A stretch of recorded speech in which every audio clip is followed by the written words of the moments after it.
Mis hermanos, uno de los versículos más conocidos en el mundo cristiano es 2 de Corintios, capítulo 5, y el versículo número 11. Es un versículo del cual se ha predicado bastante. Pero permítame que en esta noche, guiados por el Espíritu de Dios, podamos ubicarnos, porque este versículo tiene que ver mucho con tu vida y con mi vida. Tiene que ver mucho con lo que pasa actualmente. En fin, y así que vamos a tratar con el poder de Dios, con la dirección de Dios, de ver las diferentes fases o el fondo que nosotros podemos encontrar en este versículo. Vamos a leer. Les invito a que me sigan aquí, espero que puedan verlo bien. De modo que si alguno está en Cristo, ¿qué va a suceder? Nueva criatura es. Las cosas viejas pasaron. Todas son hechas nuevas. Sin duda este es un versículo que te habla a ti y me habla a mí. Porque todo lo que hemos dicho, y de paso les invito a que cada día repasemos los versículos que han sido claves en la reflexión del día anterior, así ponernos al día de lo que se está diciendo. Y el pensamiento que hemos mencionado es que los propósitos no se buscan, sino que los propósitos se van revelando, se revelan en la medida en que nosotros caminamos muy íntimamente con nuestro Señor Jesucristo. Esa es la clave. Y al hablar de Romanos, el capítulo 8, un capítulo clave en ese libro, no mencioné algo importantísimo porque el tiempo no lo permite. Pero ahí hay un versículo que dice, si Dios por nosotros, no dice con, no dice en, sino Dios con nosotros, por nosotros. ¿Quién contra nosotros? Esa palabra por es muy importante. Así que cuando nosotros mantenemos y comenzamos una relación con el Señor Jesús, empieza un proceso en nuestra vida, empieza un proceso. Y esta palabra proceso la van a escuchar otros días de esta semana. Pero es muy importante que lo entendamos. Comienza un proceso. ¿Por qué? Y aquí vamos a responder esa pregunta. De modo que si alguno está en Cristo, dice la palabra de Dios, nueva criatura es. Las cosas viejas pasaron, todas, y menciona todas, son hechas nuevas. Ahora, la pregunta que vamos a responder en base a lo que hemos dicho y hemos leído es esta. El estar en Cristo, ¿cambia todas las cosas realmente? ¿Será que todo cambia? Y a lo mejor algún adventista o no adventista, no pertenezca a nuestra iglesia, escucha, dirá, pastor, pero yo no entiendo eso porque yo hace muchos años, yo me entregué al Señor. En mi caso, yo llevo más de 50 años de haber sido bautizado. Y las luchas continúan. Y si ustedes se dan cuenta, los problemas continúan. Siento que mi vida, en vez de avanzar, en vez de caminar en los propósitos, en el propósito de Dios, yo siento que mi vida se ha estancado. Pastor, yo no siento ánimo. Yo no siento que realmente mi vida ha cambiado. Es más, yo voy al templo a reunirme con los hermanos, con la iglesia, y yo siento en mi vida un vacío. Siento, en fin, que no hay nada que me pueda llenar. Es más, pastor, esta semana yo estoy aquí unido porque pertenezco a la iglesia de Bellavista. Pero, pastor, no, los temas no me llenan. Pastor, no siento que llegue a mi corazón. Yo no entiendo lo que en realidad Dios quiere en mi vida, no he avanzado. Ahora, no te sientas mal, no te sientas mal, porque de eso se trata el tema de esta noche. Cambiaron todas las cosas cuando nos entregamos a Cristo. ¿Se aplicará ese versículo en su totalidad en mi vida, en tu vida? Es interesante, ¿no? Como parte de la preparación de una clase que tuve que dar a los estudiantes de una maestría mientras estaba ayudando en el seminario teológico de la División Interamericana, me correspondió dar una clase muy importante sobre la espiritualidad. Y uno de los libros que más me llamó la atención en la investigación y preparación de todo, pues Despertando a la Iglesia, un llamado urgente, escrito por Charles Swindoll. Y él dice algo interesante. Él enfoca primero la iglesia. Y él dice, toda congregación, hablando ahora de la congregación, toda congregación debe tener hitos. ¿Qué son hitos?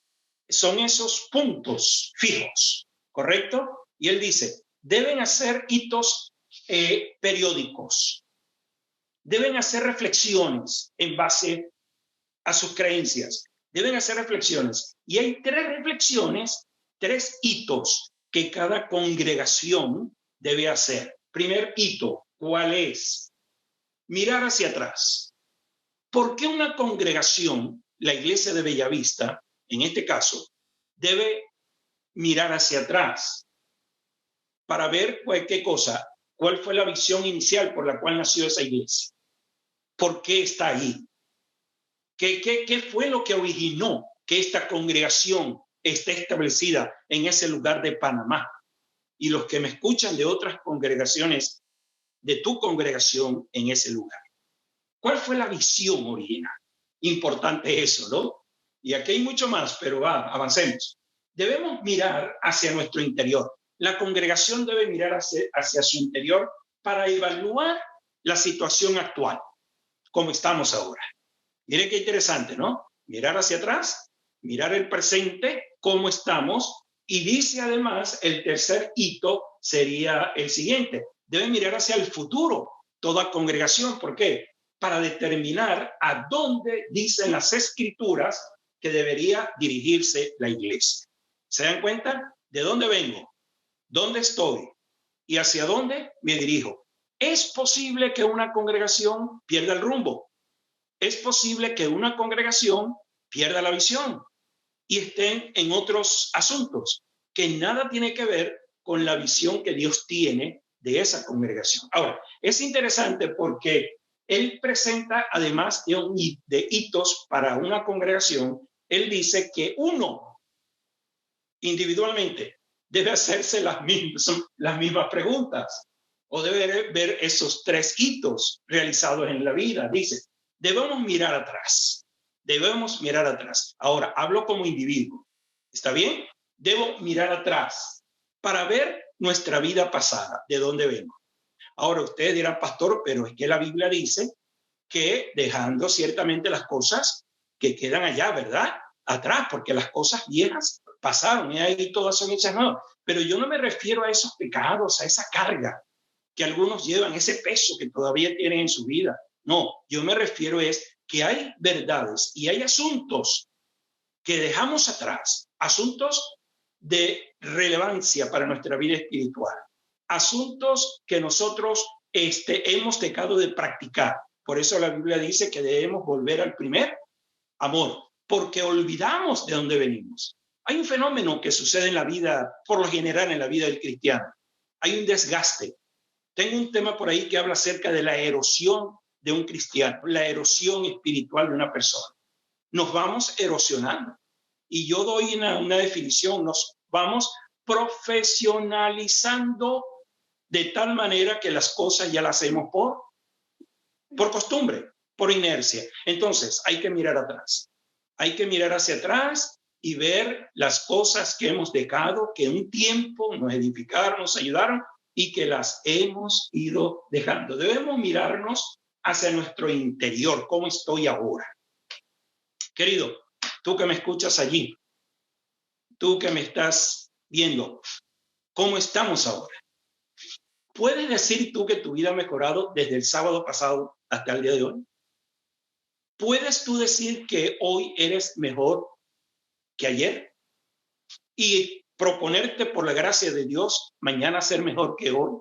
Si nosotros viéramos cómo estamos ahora, evaluarnos, ver nuestro presente y hacer una evaluación, por eso les dije, hay que hacer propósitos, hay que escribirlos, porque si nosotros no somos conscientes de eso, no va a haber avance. Esta semana de oración va a pasar y vendrán otras, y vendrán grandes predicadores, y vendrán otros temas, y vendrán otras cosas, y vamos a hacer los mismos, con las mismas, como se dice. De tal manera que debemos mirar nuestra vida presente y además debemos mirar siempre hacia adelante, cómo Dios desea vernos, cómo Dios desea verme. Y ya vimos en Romanos capítulo 8 qué es lo que Dios tiene para mí, dónde quiere verme y cómo quiere verme. Quiere verme transformado, glorificado, alabando su nombre, en fin, todo aquello que nosotros ya conocemos en la Escritura. Así que esos tres hitos en la vida espiritual, en nuestra vida, son necesarios. Mirar atrás, mirar el presente y mirar hacia adelante. Es como cuando vamos conduciendo un auto. Hay que ver de vez en cuando el retrovisor, ¿cierto? Hay peligros alrededor.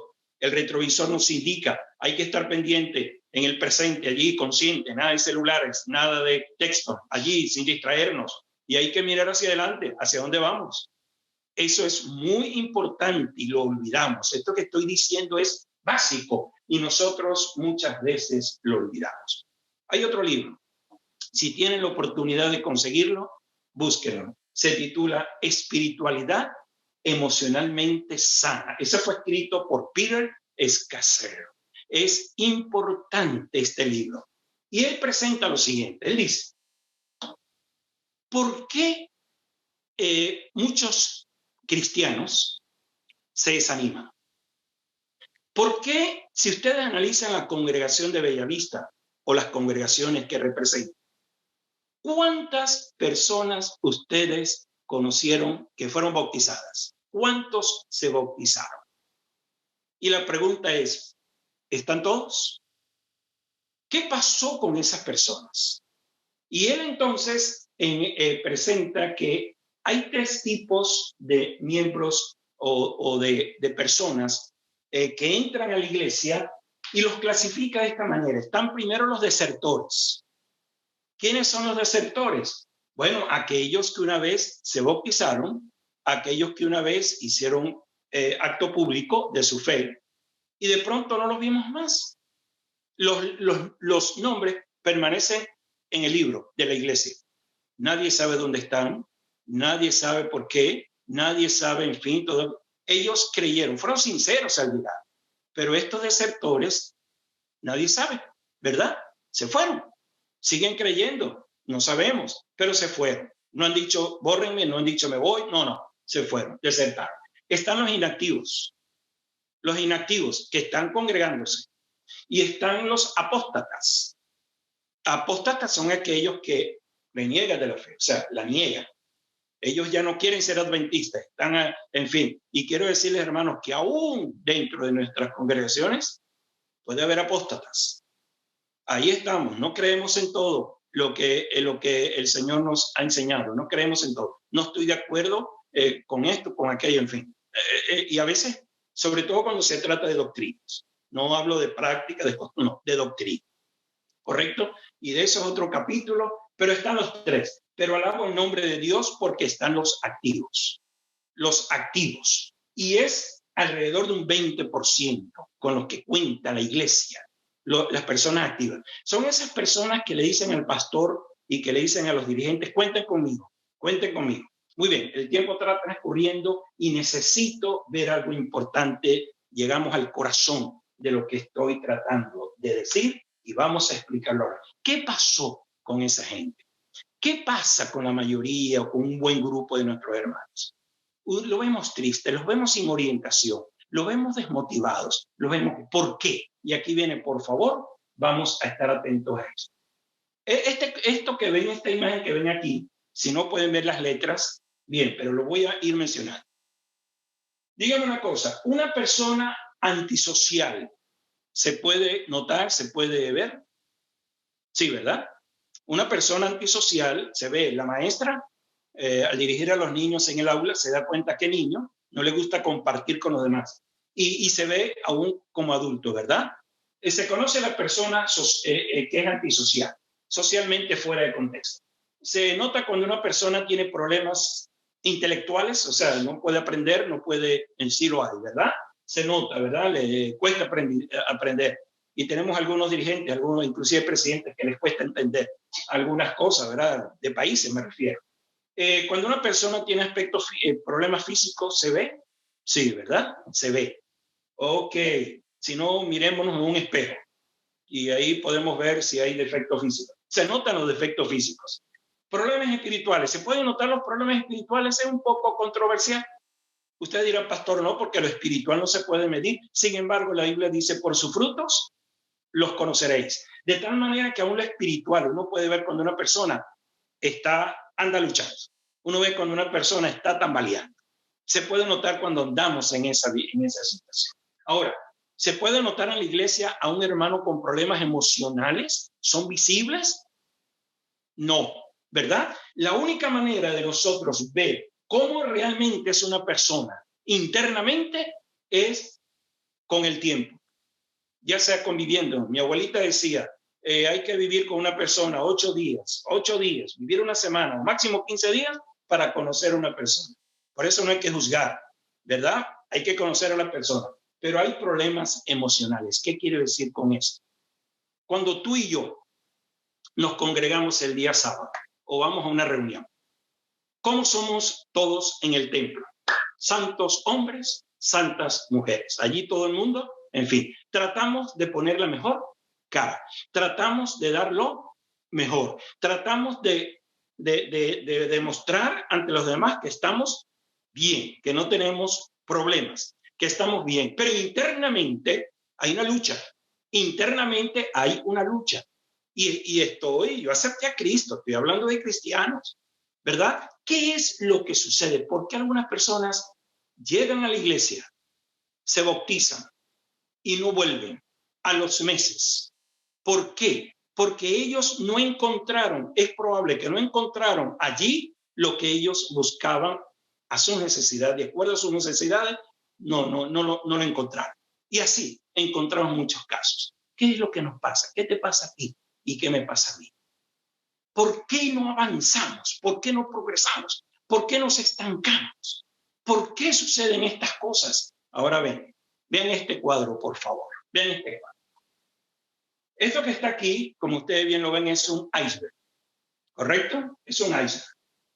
Y vamos a comparar la vida espiritual con un iceberg, una persona, un cristiano, ¿verdad? Tú y yo somos un iceberg, ¿sí? ¿Qué es lo que se ve del iceberg? Se ve la parte mínima, ¿sí? Se ve la parte mínima. Lo grande del iceberg está en lo más profundo. Hablando de la parte emocional que no se ve y que nos afecta. Todo el mundo ve lo que está arriba, todo el mundo ve esta parte de nuestra vida. La gente ve esta parte, la punta del iceberg. Oiga, qué bueno es el pastor Sánchez, qué bueno es fulano de tal, qué bueno es sultano, el hermano tal. Pero estamos viendo la punta del iceberg. Nadie conoce mi vida, solamente el Señor la conoce. Pero algo me está estancando, algo me está frenando. No avanzo, no siento regocijo, no siento gozo. No siento que realmente estoy llegando donde Dios quiere que yo llegue de acuerdo a su propósito. ¿Qué es lo que pasa? Amigo, aquí hay algo importante y por favor, presta mucha atención. No puede haber espiritualidad emocionalmente sana. Tiene que haber una espiritualidad sana emocionalmente si no hay una sanidad emocional. Eso es muy importante. ¿Qué es lo que hay debajo del iceberg? ¿Qué hay en la parte de abajo, en la parte más profunda? Mira lo que hay en ti y hay en mí. ¿Qué es lo que hay? ¿Qué es lo que afecta a nuestra vida? La manera como fuimos criados. La manera como fuimos criados. Mira, hermanos, yo lo he dicho siempre, mi esposa y yo somos distintos de acuerdo al origen de nuestras vidas y nuestros hogares. ¿Cómo nos unió Dios? ¿Cómo te unió Dios con tu esposa? Ese es un misterio. Con tu esposo, ese es un misterio. El matrimonio es un misterio. El hogar de mi esposa, bien constituido, bien hecho, papá, mamá, hermano y todo. Este servidor, gracias a Dios, tuvo su padre, mi papá que se fue, en fin, todo aquello, mis hermanas quedaron. Pero en mi caso, un hogar como tal, constituido, formado, no, se destruyó cuando yo era muy muchacho, muy niño. Había apenas nacido, me cuenta mi mamá. Entonces, ¿qué es lo que sucede? La manera de ser criada de ella es muy distinta a la manera como yo fui criado. Distinta totalmente. Ella era todo amor, papá, mi amor, y venga para acá. ¿Y qué lucha para nosotros? Y salir de mí, una palabra para ella, mi amor. Una palabra para ella, yo te amo. Yo me sonrojaba cada vez que, en fin, me daba un beso en público. Para mí era difícil, ¿qué luchas? Y nosotros tenemos 47 años, más de 47 años de casados, y todavía hay situaciones en nuestra vida que todavía no están arregladas. Dios ha hecho milagros. Ahora yo le digo de vez en cuando, Olga, yo te amo, Olga, el fin, ya no me cuesta, y Dios trabaja todavía. Y aquí estamos, ¿verdad? Es una lucha, pero es una lucha en conjunto. Ella ha tenido paciencia, Dios ha actuado en mi vida y allí vamos. Hubo seres en mi vida muy importantes. Mi abuelita, por parte de mi mamá, tremenda. Después de Dios, ella fue la que me ayudó para estar aquí, ¿verdad? En una figura paternal, el papá de Carlos García. Allí está Carlos, el esposo de Francia, mi primo, el papá de Jaime, mi tío Daniel, una figura paternal, hizo influencia en mi vida. Pero hay cosas de crianza que se manifiestan aún nosotros estando en la congregación. Hay traumas, hay conflictos no resueltos que todavía los cargamos. Hay costumbres, eso es lo que nadie ve, traumas. Mire, mi esposo y yo trabajamos en una parte de Guatemala linda y si pudiéramos volver, volveríamos. La parte occidental de Guatemala, un frío increíble. Los hermanos, no está la parte indígena, pero de indígena no tienen nada porque son hermanos muy capaces, muy preparados, tienen su trabajo muy bien. Y ellos allí con ese asunto, cuando llegaba la Navidad, ¿qué problema? Yo tuve que decirle, hermanos, perdónenme, mi esposa se acostumbró a, en fin, a ella le gusta, está en un ambiente, mi casa es el territorio venezolano y todo aquello, y terminamos muy bien. Pero a veces hay hermanos que usted lo ven en la congregación y hay una lucha, hay peleas, hay hermanos que quieren dominar, hay hermanos que quieren dirigir, hay hermanos que quieren que se hagan las cosas a su manera. Y voy a poner un ejemplo sin entrar en conflicto con esto, si estoy o no estoy de acuerdo. Ya una pelea por un arbolito de Navidad, una pelea por esto. Es probable que en su niñez tuvo esas dificultades y queremos llegar a la iglesia con los mismos traumas, con los mismos conflictos, con las mismas deficiencias y todo aquello que no hemos colocado en las manos de Dios. Y por eso dentro de las congregaciones hay tantos conflictos, por eso en los hogares hay tantos conflictos. ¿Por qué? Porque hay asuntos no resueltos, en fin, tantos asuntos no resueltos que nadie ve. Y de pronto decimos, ¿qué pasó con el hermano tal? El hermano tal, ¿qué cosa? El hermano tal, mire cómo cayó ese hermano, mire cómo se alejó ese hermano. Por eso no hay que criticar a nadie, porque cada uno lleva una carga. Entonces, fíjese bien lo que dice 2 Corintios capítulo 5, versículo, en fin, después de estar con Cristo, se espera que todo haya pasado. Pero amigos, todavía hay cosas que el Señor quiere procesar en nuestra vida para que Él pueda para que finalmente nosotros podamos estar aptos, preparados para entrar al reino de los cielos. El carácter, muy importante. No, pastor, es que yo nací así. A mí me lo decían unos hermanos en las congregaciones. Yo nací así. Yo me crié así. ¿Y por qué te tengo que aceptar así? Yo no tengo que aceptarte así. La iglesia no tiene que aceptarme así. Y eso está en todos niveles, dirigentes, en fin, que llegan y quieren sobre todo el mundo y quieren mandar y quieren que hagan las cosas como ellos. Ahí hay problemas no resueltos. Y esto es lo que está aquí abajo, que nadie ve.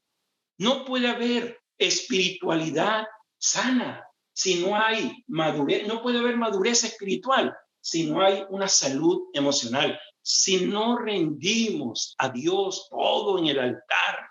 Como dice Romanos capítulo 12, versículo 1, os ruego, dice Pablo, es un ruego, por las misericordias de Dios que a diario nos amparan, que a diario nos protegen, que presentéis vuestros cuerpos en sacrificio que vivo, santo, agradable a Dios. Y ese es el verdadero culto.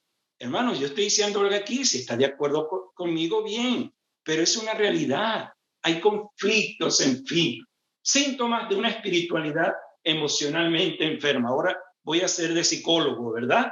Y ya el tiempo voy corriendo con el reloj, pero hay síntomas. ¿Cuáles son algunos síntomas? Usar a Dios para huir de Dios. Muy bien, voy a la iglesia, cumplí el día sábado en la semana, en fin, y salgo igual, vacío como entré, pero fui a la iglesia. Muy bien, aquí estoy Dios, ¿no?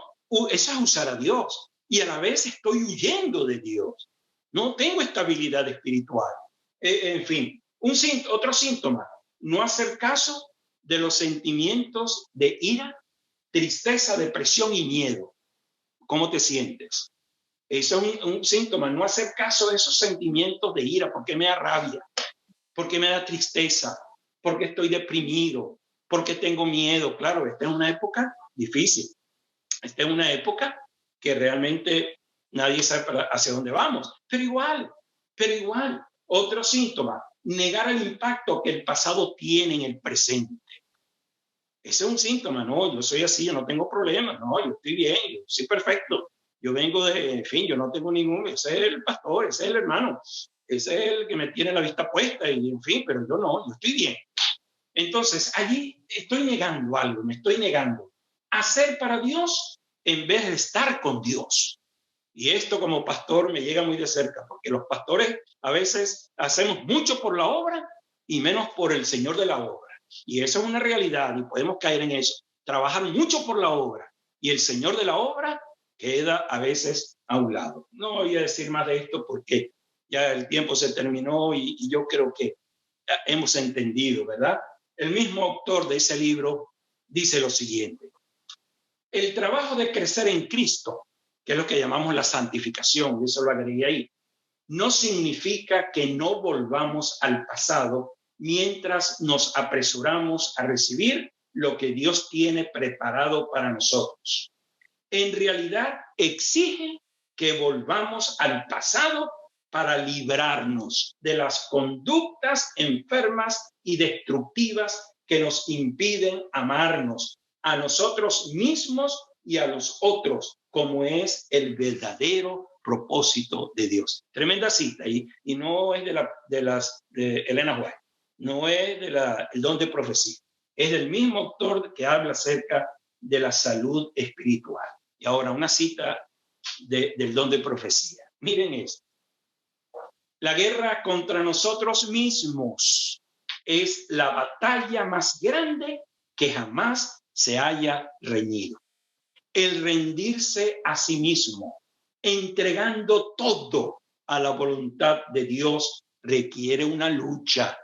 No queremos, mas para que el alma sea renovada en santidad, debe someterse antes a Dios. Tremenda cita. Esta cita realmente es grande. Pero hermanos, si yo termino aquí y los dejo con ese sabor del trauma emocional y todo aquello, que son cosas que no hablamos, pero son reales, están allí, que nos alejan del propósito de Dios, correcto, nos alejan. Entonces, pero gracias al Señor que hay promesas. Estos dos versículos son promesas hermosas. Estando persuadido de esto, que el que comenzó en vosotros, ¿qué cosa? La buena obra la perfeccionará hasta el día de Jesucristo. ¿Decimos amén? Tremendo. Filipenses 1:6. Eso significa que hay mucha esperanza, mucha esperanza. Eso significa que el Señor quiere trabajar en nosotros. Él quiere obrar en nosotros hasta lograr su propósito, si nosotros queremos. Y si no nos sentimos capaces de hacerlo, todo lo puedo en Cristo que me fortalece. Filipenses 4:13. Hermanos, yo terminé el tema. Me parece que este tema apenas se tocó, igual que el iceberg, la punta del iceberg. Pero ustedes entendieron, y los que no entendieron, que el Espíritu Santo les ayude a entender. Pero el Señor permitió que presente esta verdad, porque alguien allí que está escuchando lo necesita. Yo lo necesito, y alguien de ustedes lo estaba necesitando. Hermanos, hay que dejar el orgullo, hay que dejar el egoísmo.